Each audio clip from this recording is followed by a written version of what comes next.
Today I will tell you why people are afraid of خلافت۔ غیر مسلم ممالک جو ہیں خلافت سے کیوں گھبراتے ہیں؟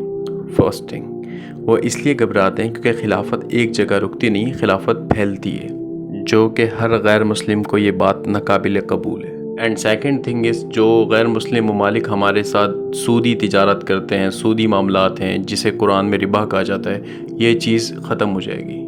جب سود بند ہو جائے گا تو ظاہر سی بات ہے، یہ بینکس جو ہیں یہ جو کام کر رہے ہیں سود پر، یہ انشورنس پالیسیز جو ہیں یہ کام کر رہی ہیں سود پر، یہ جو مال تجارتی آ رہا ہے سود کے طور پر، اور یہ جو IMF سے قرضہ لیا جا رہا ہے، یہ جو بڑھ رہا ہے سود کے طور پر، یہ سب کچھ بند ہو جائے گا، جس سے عالمی منڈی کے اندر ان کو بہت بڑا نقصان ہوگا۔ اور جو سب سے مین ریزن ہے نا جس کو میں سمجھتا ہوں، وہ یہ ہے کہ اسلام مضبوط ہو جائے گا۔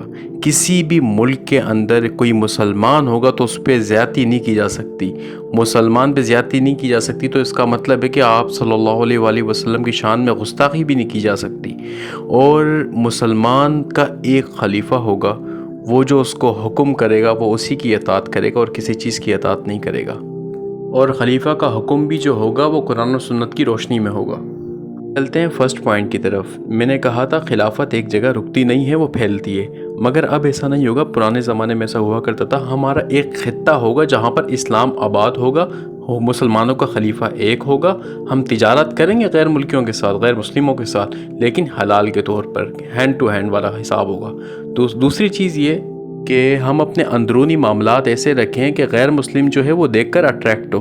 اور سیکنڈ تھنگ یہ، اب ہمارے دماغ میں یہ سوال آئے گا کہ جو ہمارے فرقے بنے ہوئے اختلافات ہیں یہ کہاں جائیں گے پھر؟ اس کے بارے میں ایک نیکسٹ ویڈیو ڈالوں گا میں، اس میں یہ بتاؤں گا میں کہ کس طریقے سے اس کا حل نکلے گا اختلافات کا۔